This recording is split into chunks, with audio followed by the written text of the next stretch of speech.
Hello dear மக்களே! இந்த வீடியோல என்ன பார்க்க போறோம்னா, மாக் டெஸ்ட். அது என்ன மாக் டெஸ்ட்? மாக் டெஸ்ட்னா, நீங்க இன்டர்வியூ அட்டெண்ட் பண்ண போறதா நெனச்சுக்கிட்டு, முன்னாடி கண்ணாடி முன்னாடி, இல்ல எங்கேயாவது நின்னு நீங்க இத பிராக்டிஸ் பண்ணலாம். தனியா கூட நீங்க பிராக்டிஸ் பண்ணலாம். அப்ப அங்க போய் தைரியமா பேசுறதுக்கு உங்களுக்கு ஒரு சான்ஸா இருக்கும். ஸோ, அந்த மாதிரி இந்த கொஸ்டின்ஸ்லாம் கேட்டாங்கன்னா, நீங்க எப்படிலாம் ஆன்சர் பண்ணலாம்? இமேஜின் பண்ணுங்க, இப்ப நான் தான் இன்டர்வியூவர். நான் வந்து உங்ககிட்ட கொஸ்டின்ஸ் கேட்க போறேன். அதுக்கு நீங்க ஆன்சர் பண்ண போறீங்க. வீடியோவ பாஸ் பண்ணி இந்த ஆன்சர சொல்லி பாருங்க. நீங்க போய் ஒரு கண்ணாடி முன்னாடி நின்னு கூட இந்த கொஸ்டின்ஸ்க்கு நீங்க பிராக்டிஸ் பண்ணலாம். உங்களை பற்றி சொல்லுங்கள்.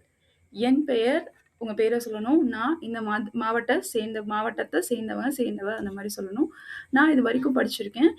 நான் வந்து நேர்த்தி, ஒழுக்கம் மற்றும் பொறுப்புணர்வு கொண்ட நபர். இந்த அலுவலக உதவியாளர் பணியை நேர்மையாக செய்ய விரும்புகிறேன்.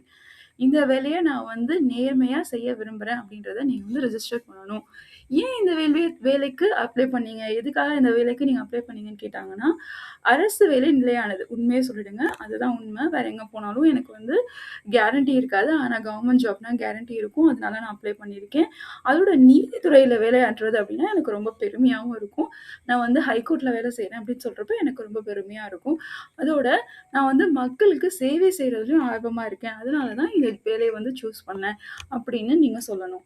அடுத்தது 2வது இந்த மாதிரியான கொஸ்டின்ஸும் கேட்பாங்க. ஜெனரல் நெறைய கொஸ்டின்ஸ் போட்டிருந்தேன். அந்த மாதிரியான கொஸ்டின்ஸ் கேட்டாங்கன்னா, அதுக்கும் நீங்க ஆன்சர் பண்ண தயாரா இருக்கணும். சென்னை உயர்நீதிமன்றம் எப்பொழுது நிறுவப்பட்டது? 1862ஆம் ஆண்டு. உயர்நீதிமன்றத்தின் பணி என்ன? என்ன பண்ணுவாங்க? கீழமை நீதிமன்றங்களுக்கு கண்காணித்தல். மேல்முறையீட்டு வழக்குகளை விசாரித்து தீர்ப்பு வழங்குகிறது. அதுக்கு கீழ இருக்க நீதிமன்றங்கள் எல்லாத்தையும், கோர்ட்ஸ் எல்லாத்தையும் கவனிப்பாங்க. அதோட மேல்முறையீட்டு வழக்குகளையும் பார்ப்பாங்க. PIL அப்படின்னா என்ன? Public interest litigation. இந்தியாவின் உயர்ந்த நீதிமன்றம் எது? இந்தியாவோட பெரிய நீதிமன்றம் எதுன்னு கேட்டீங்கன்னா, சுப்ரீம் கோர்ட். உயர் நீதிமன்றம். இது வந்து உயர் நீதிமன்றம்னா ஹை கோர்ட். உச்ச நீதிமன்றம்னா சுப்ரீம் கோர்ட். ஸோ இந்தியாவோட உயர்ந்த நீதிமன்றம் எதுன்னு கேட்டீங்கன்னா, உச்ச நீதிமன்றம் சுப்ரீம் கோர்ட் தான். அது கீழ இருக்கிறது ஹை கோர்ட். அது கீழ லோ கோர்ட்ஸ்லாம் இருக்கும். ஸோ இது எல்லாத்தையுமே வந்து உங்ககிட்ட கேட்கறதுக்கு வாய்ப்பு இருக்கு. உங்கள் கடமைகள் என்ன? உங்களுக்கான வேலை என்ன அப்படின்னு சொல்லணும். நீங்க ஆஃபீஸ் அசிஸ்டன்ட்னா நீங்க என்னலாம் பண்ணணும்? ஃபைல்ஸ் எல்லாம் பராமரிக்கணும். அலுவலகத்த சுத்தமா வச்சுக்கணும். மேல் அதிகாரிகள் கூறுற பணிகள கரெக்ட்டா சொல்லணும். அவங்க சொல்றது எல்லாத்தையும் நம்ம செய்யணும். ரகசிய ஆவணங்களை எப்படி கையாள்வீர்கள்? ரகசிய ஆவணம்னா இது வந்து சீக்ரெட் ஃபைல் அப்படின்னு உங்ககிட்ட சொல்லுவாங்க.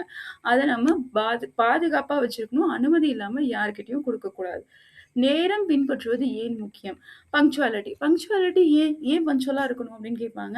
நீதிமன்றத்த பொறுத்தவரைக்கும் எல்லாம் டைம்க்கு நடக்கணும். எல்லாமே டைம் ஸ்லாட் குடுத்து தான் நடத்துவாங்க. அது நம்ம ஒரு வேளை நம்மளோட வேலைய கரெக்ட்டா செய்யலன்னா, எல்லாமே தள்ளி போறதுக்கான வாய்ப்பு இருக்கு. ஸோ, அதனால நான் வந்து பங்க்சுவலா இருப்பேன் அப்படின்றத சொல்லணும். அழுத்தமான சூழ்நிலையில் எப்படி செய்வது? பிரஷர், ஸ்ட்ரெஸ் அப்படின்ற நேரத்துல உங்களுக்கு நெறைய வேலை இருக்குன்னா, அத எப்படி செய்வீங்க அப்படின்னா, அமைதியாக இருந்து பணியை முன்னுரிமைப்படுத்துவேன். என்ன பண்ணணும்? நம்மளோட ஸ்ட்ரெஸ்ஸையோ, வீட்ல இருக்க பிரச்சனையோ இங்க கொண்டு வரக்கூடாது. என்னோட வேலைய நான் கரெக்ட்டா செய்வேன் அப்படின்றத நீங்க கிளியரா தெளிவா சொல்லணும். மேல் அதிகாரி உங்கள கண்டிச்சா, உங்கள வந்து தப்பு செஞ்சிருக்கீங்கன்னு சொன்னா என்ன பண்ணுவீங்க? அவங்க சொல்றத கேட்டு பொறுமையா அவங்க சொல்ற விஷயங்கள கரெக்ட்டா செய்வேன் அப்படின்னு நீங்க சொல்லணும். எந்த காரணத்திலயும் கோவப்படக்கூடாது. நிதானமா இருப்பேன் அப்படிங்கிறத சொல்லணும். அவங்க கேட்கிற கேள்விகள் உங்களுக்கு புரியலன்னா, எனக்கு புரியல திருப்பி சொல்லுங்க அப்படின்னு சொல்லி கேட்கலாம். பதட்டப்பட்டு அவசரமா கொஞ்சம் பதட்டத்துல வேற ஏதாவது ஆன்சர் சொல்லிடாதீங்க. இல்ல உளறுற மாதிரியும் இருந்துறக்கூடாது. தெளிவா இருக்கணும் ஆன்சர்.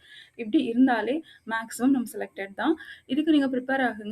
அவங்களோட எக்ஸ்பெக்டேஷன்ஸ் என்னவா இருக்கும் அப்படின்றதையும் ஃபுல்ஃபில் பண்ற மாரி இருங்க. சில கொஸ்டின்ஸ் வந்து, "நீங்க என்ன பண்ணுவீங்க இந்த வேலைக்காக?" அப்படின்ற மாதிரி கேட்பாங்க. அதுக்கு உங்களோட ஆன்ஸர நீங்க ரெடியா வச்சுக்கோங்க.